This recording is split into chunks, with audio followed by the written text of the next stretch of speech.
I, Thoth, the Atlantean, master of mysteries, keeper of records, a mighty king, a magician, living from generation to generation, now about to pass into the halls of Amenti, am now setting down guidance for those that come after me. These records of the great wisdom of the great Atlantis.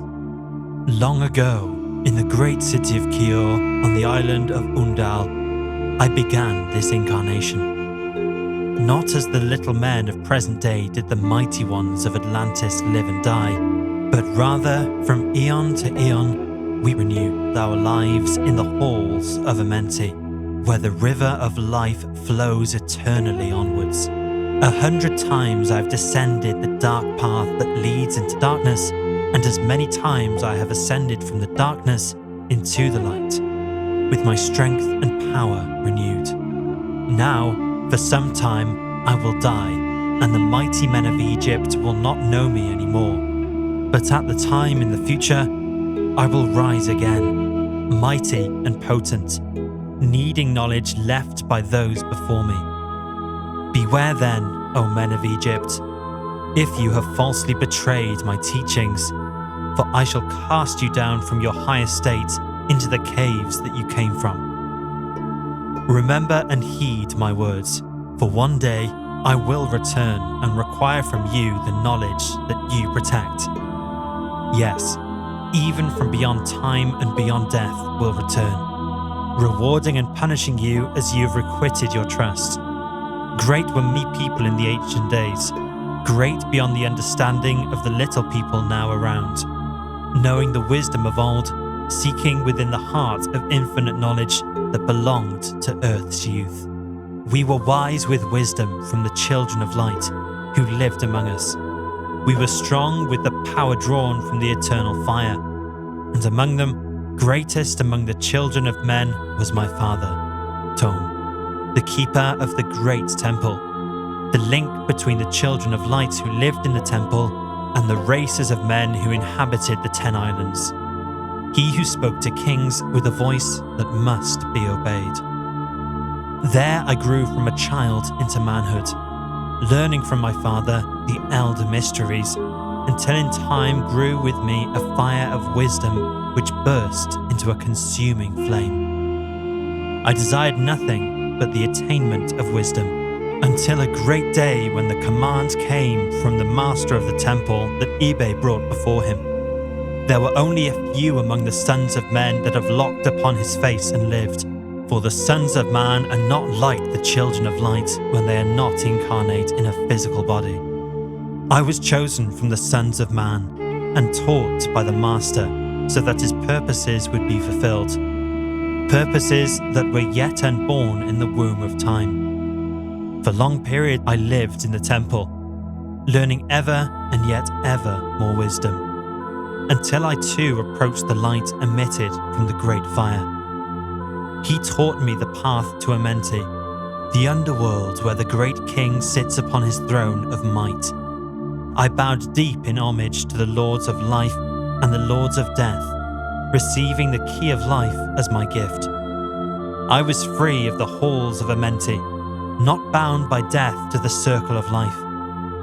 I journeyed far into the stars until space and time became nothing. Having drank deep from the cup of wisdom, I looked into the hearts of men and found more mysteries there. And I was glad, for only in the search for truth could my soul be calmed and the flame be quenched. I lived for ages, watching those around me taste the cup of death and be reborn again in the light of life. Slowly from the kingdom of Atlantis passed waves of consciousness that had been one with me, for it to be replaced by the spawn of a lower star. The thoughts of Atlanteans turned downwards into darkness, until at last in the master's wrath rose his Agwanti, the master, speaking the word and calling the power. Deep inside Earth's core, the sons of Amenti heard and still hear, and direct the changing of the flower of fire that burns eternally, changing and shifting, using the logos until the great fire changed its direction. The great waters then broke over the world, drowning and sinking, changing Earth's balance until only the Temple of Light was left standing on the great mountain of Undar. There were some there that were still living, saved from the rush of the fountains. The Master then called to me, saying, "Gather my people together, take them far across the waters using the arts you have learned, until you reach the land of the barbarians who dwell in caves of the desert. There, follow the path that you know of." Then I gathered my people and entered the great ship of the Master. We rose upwards to the sky until the morning. Beneath us lay the temple in darkness. Suddenly, it started rising above the waters and into the sky.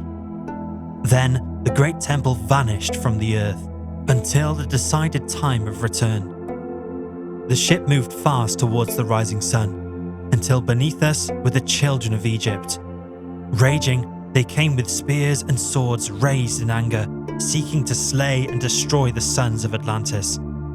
I raised my staff and directed a ray of vibration, stopping them still in their tracks. I spoke to them with calm and peaceful words, telling them about the might of Atlantis, saying that we were the children of the sun and its messengers. I intimidated them with my display of magic science until they groveled at my feet when I released them. We dwelled long in the land of Egypt, longer and longer, until the command came from the Master.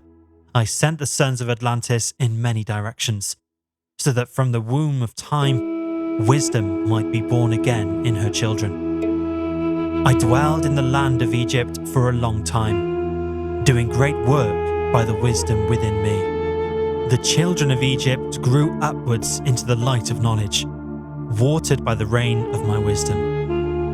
I then blasted a path to Amenti deep inside Earth's core, so that I could retain my powers, living from age to age as a son of Atlantis, keeping the wisdom and preserving the records.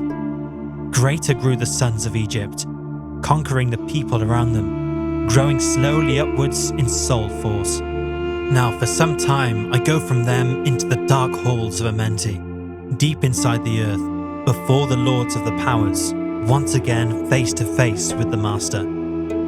High above the entrance I raised a doorway, a gateway leading down into Amenti.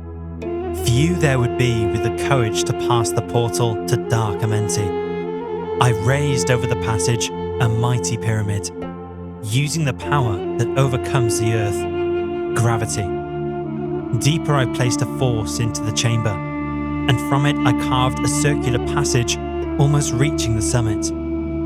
There in the apex I set the crystal, sending the ray into the space-time, drawing the force from out of the ether, concentrating it on the gateway to Amenti. My chamber lies in the sarcophagus of stone. I built other chambers, which seem empty to everyone, yet hidden within them are the keys to Amenti. He who in courage dares the dark realms, let him be purified first by long fasting. Then I reveal to him the great mysteries. Soon he shall follow to where I shall meet him. Even in the darkness of earth I shall meet him. And I, Thoth, the Atlantean, the Lord of Wisdom, shall meet him and hold him and dwell with him. Always. I built the Great Pyramid, designed based on Earth's forces which burn eternally, so that it too might remain through the ages. In the Great Pyramid, I built my knowledge of magic science, so that it might be here when I return again from Amenti. Yes, while I sleep in the halls of Amenti, my soul that is roaming free shall incarnate and live among men, in this form or another. I am ambassador of the Master of Earth, fulfilling his commands so that man's consciousness might be lifted. Now I return to the halls of Amenti, leaving behind me my wisdom. You are to preserve and keep the commands of the Master. Lift ever upwards your eyes towards the light. Surely, with time, you will be the Master. Surely by right you are one with the Master. Surely by right you will be one with the All. Now I depart from you. Know my commandments, keep them, be them, and I will be with you, helping and guiding you into the light. Now before me opens the portal. Go down I, into the darkness of night.